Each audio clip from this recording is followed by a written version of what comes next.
Did you watch AEW? You're muted, Konnan. Yes, I did. Okay. They open the show, go right to the ring entrances. Best friends with Orange Cassidy against the Death Triangle. This is all right. It's typical trios match. A lot of spots.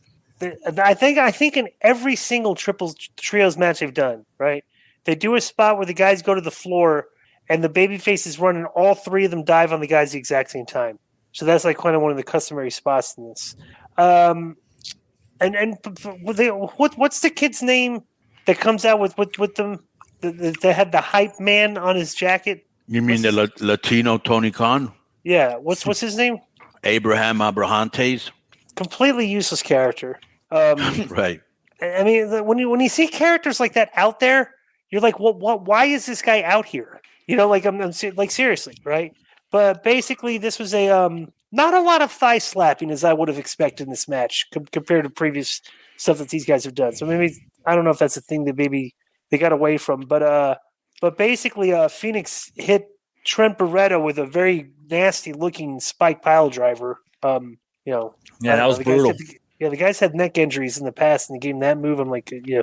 But he did it right. He pulled his neck under and stuff. But whatever. Death Triangle wins. So yeah. So that was the thing. They were targeting Beretta's neck. Who had.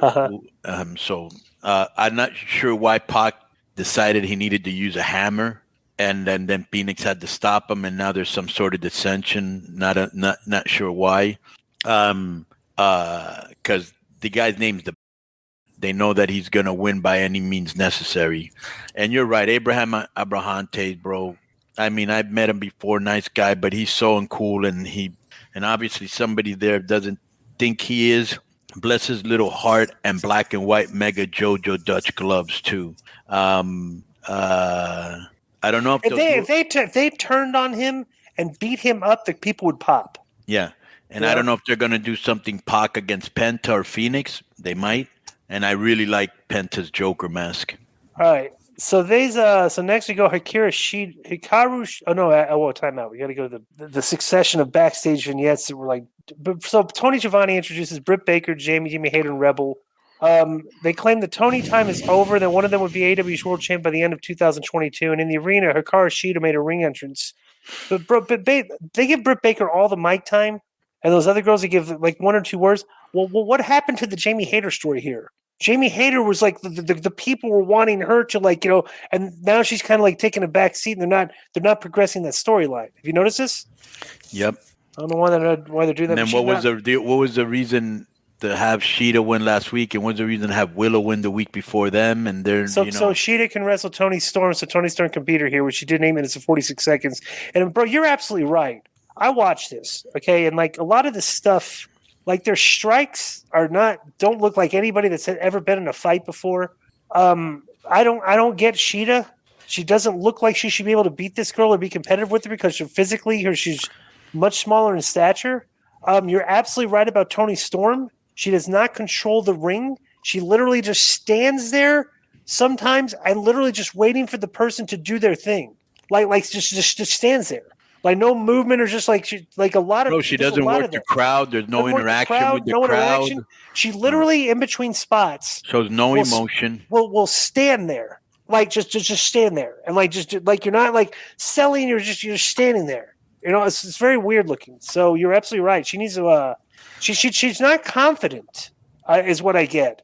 Because when you're just standing there, it's like you're kind of like, what do I do next is what you look like. I've said that before, too. And here's the other thing. One of the commentators said that this match was 10 years in the making. So and it was so what a disappointment this was. So after the match, Jamie Hayter and Rebel assaulted Storm and Shida.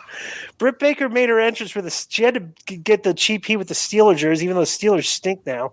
Saraya followed right after her and then tackled her. That was a good tackle because she dove right on her. And huge pop from the people. Right. And she started trading blows, and Rebel landed a shot with the crutch to Storm, which didn't look good. Saraya and Baker spilled in the crowd.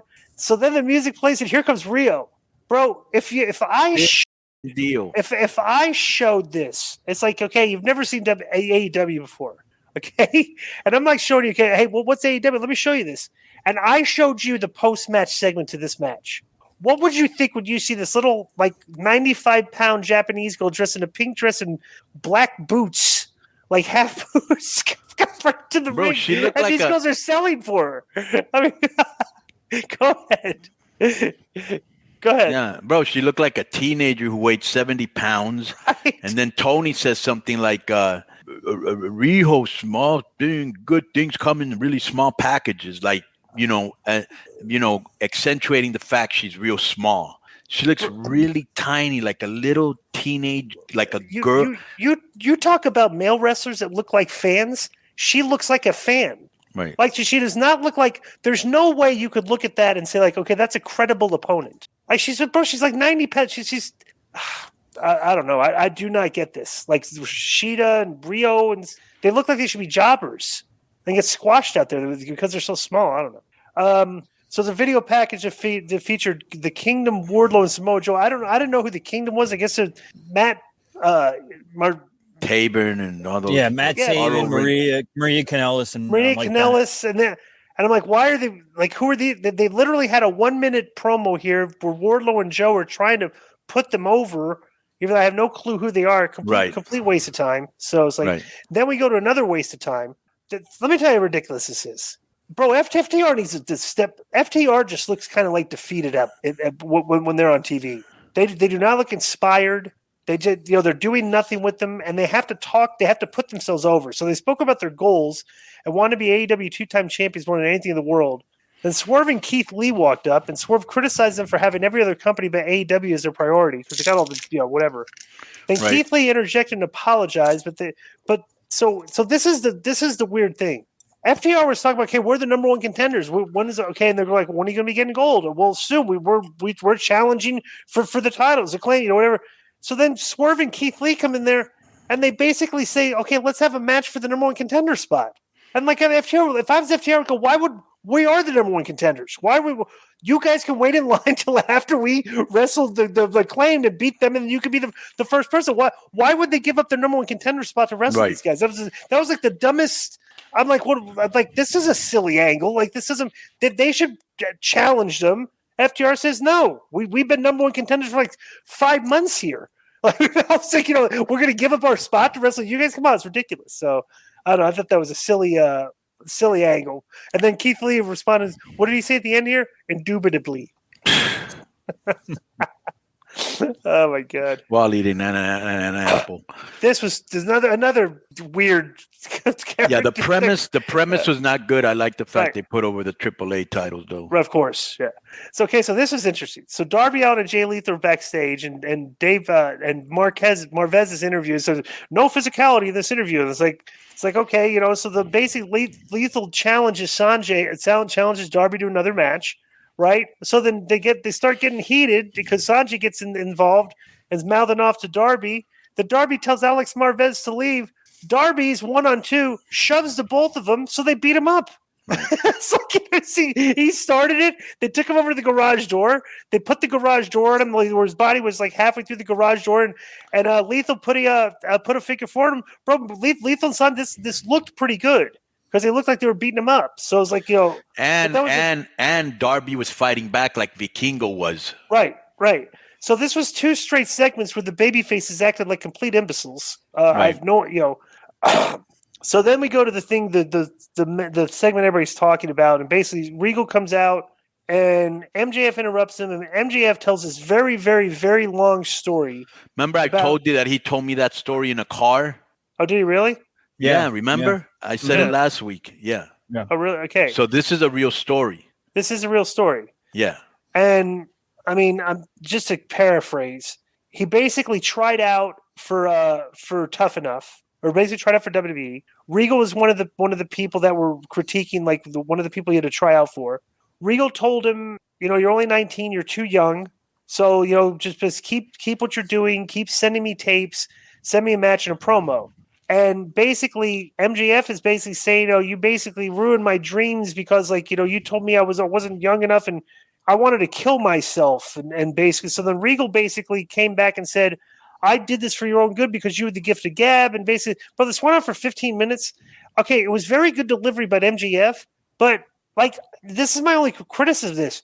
there's no money in the story. Like, okay, told the story. Him and Rio. So where's the fight here?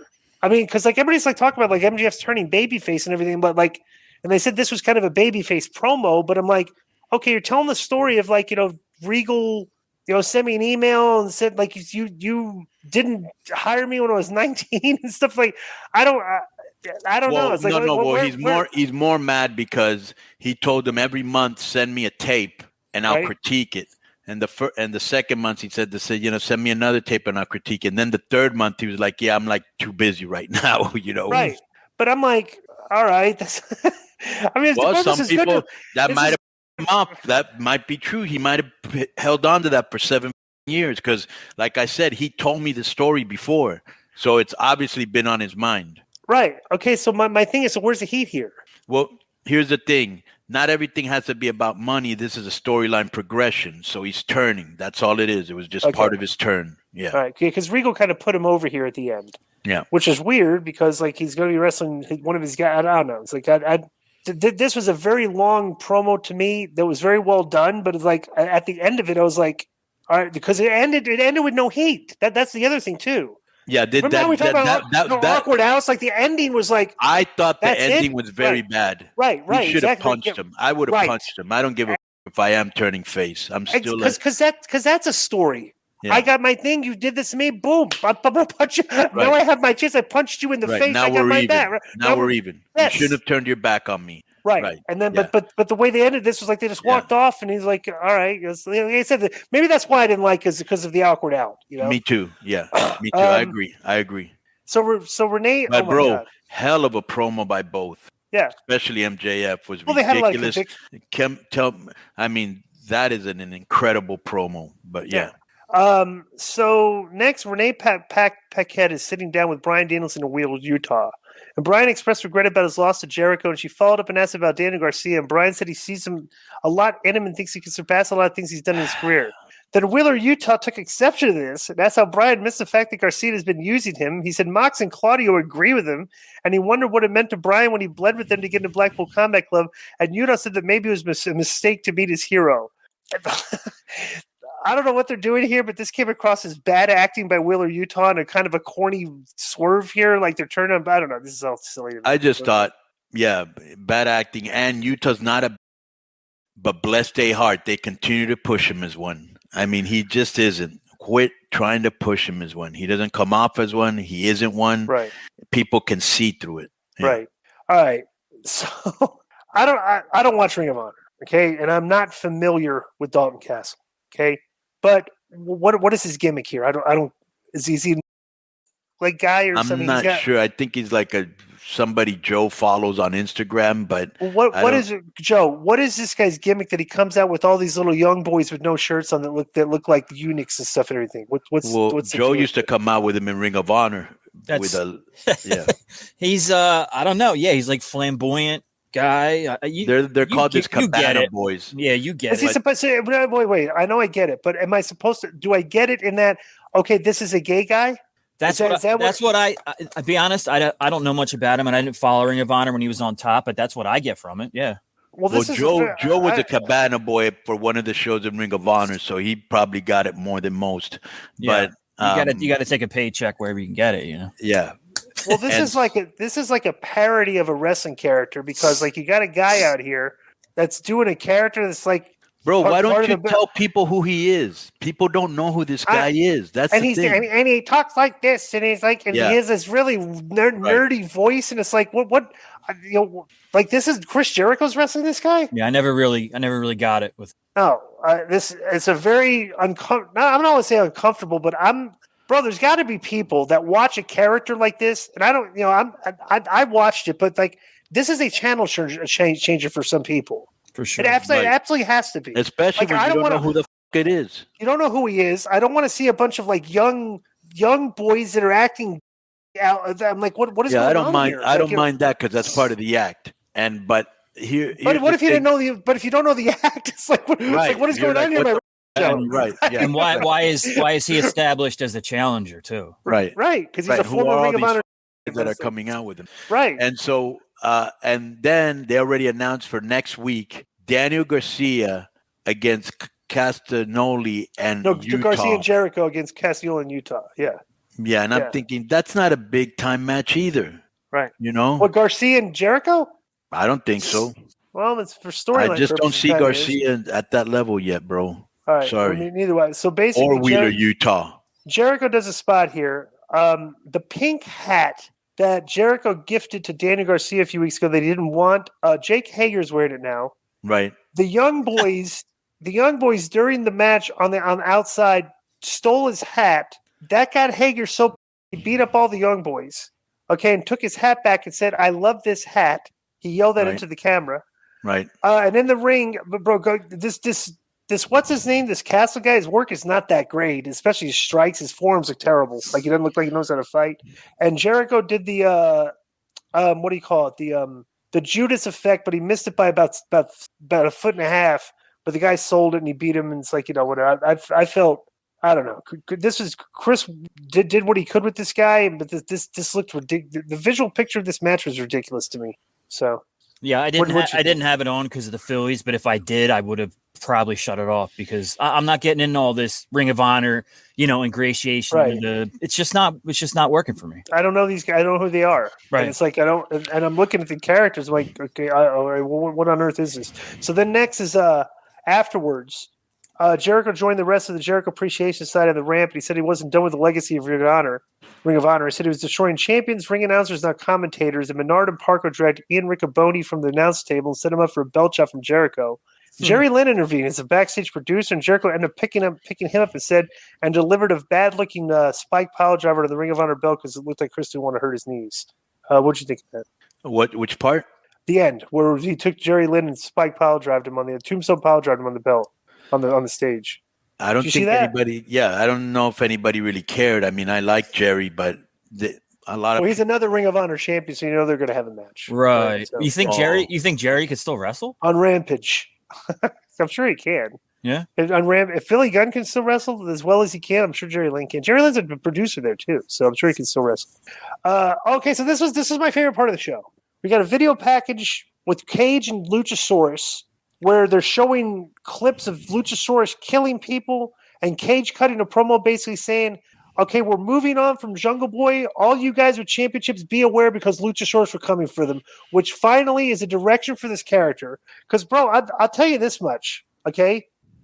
Luchasaurus right now, okay, I would put, like, when MJF wins the belt, okay, I would have Wardlow as his number one contender. Okay, but I would have Luchasaurus put his sights on Wardlow to try to take him out because you want to take out the number one contender. And I think you could do some really good TV with those three because you have it'd be a champion kind of like a baby face, and you have two monsters fighting to fight you. I think that's how I would. How would you book that? Yeah, I like that. That's a good direction I think they could take with this. Yeah. Because Luchasaurus, you could just keep, bro. His next step is gold. I mean, he's killing everybody. I would hate it if they just stuck him out there another squash match next week. Like what a waste of time, right? All right, so here's my favorite acting part segment. Renee Paquette ran into Kara Hogan and Layla Gray, and they were terrified that they hadn't found Jade's TBS championship. Jade found them and was furious because she said this was great.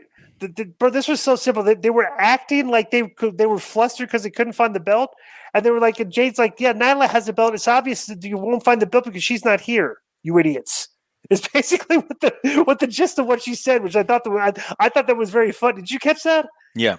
Yeah, that was funny. It's like, well, she's not here. So what are you looking at? So basically said that she would be in Jacksonville on Friday and that she would tell Tony Khan that she would hold the show hostage until he got her title back on Friday. So does that make you want to watch Rampage, Coach? No. All right. So basically the show went amiss after this because Moxley and Page have their match. They do a spot where Moxley throws what's his name in the turnbuckle and hits him with a clothesline. Hits him with a clothesline and Page was going to take the flip bump. So you kind of like when you're taking the flip bump, you kind of like start turning your body. So he turned his head to the side, and Moxley hit him too high on the head. Okay, instead of hitting him in the lower part of the neck above the shoulder, and he hit him right in the side of the head and knocked him out cold with the clothesline. And they had to stop the match. The doctors came out, and basically they declared him the winner by doctor stoppage because Moxley knocked him out cold. Which is what, bro, the funniest thing about it is everybody on the internet, like the AEW fans, are just saying, like, oh, God, that's terrible. He suffered a concussion. Meltzer reported, Joe said. It's like nobody said, like, Moxley knocked him out. Right. Which is exactly what happened. He clotheslined him right in the head and he knocked the guy out. So I was like, bro, come on.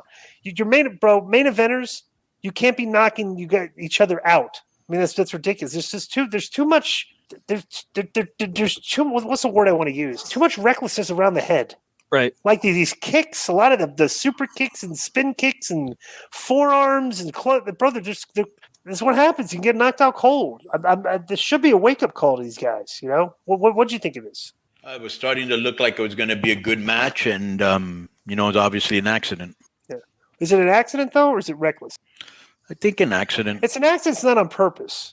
Right. But I mean, come on, bro. Moxley's been in the business for like what, 12, 13 Yeah, but Moxley's years? not known for hurting people, so I just think he likes to be a little bit physical, and he got and it was an accident. You know?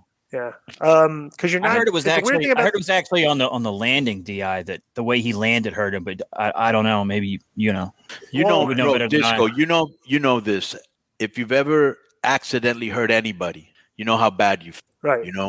Well, you do. Here's the thing. You don't want to hurt anybody. Specifically with the clothesline. Okay, when you do the clothesline, you're taking the meat of your bicep and the inside of your arm, and you're hitting the guy right in the upper chest. Okay. So when you're doing a spot where the guy's doing the flip bump and you're not clotheslining the guy where that's the point of contact, and the guy's turning his head, it's like it can go sideways. Like with that bump. It's a very difficult. I'm not going to blame. I mean, you could make a case that it was maybe Hangman's not fault, but maybe he turned too soon. Instead of like waiting for the point of contact and then flipping his body, he started flipping his body before he clotheslined him, which ended up clotheslining him in the side of the head. So I don't know. But after the match, they called an audible, and MJF and Moxley have words with each other, and that's how the show ended. So what'd you think? Good ending. At least, he came out there and they set up their match for Full Gear, whatever the fuck. Yeah, that was done on the fly, so you got to give him credit for that. So yeah. So some good stuff and some bad stuff as usual with AEW.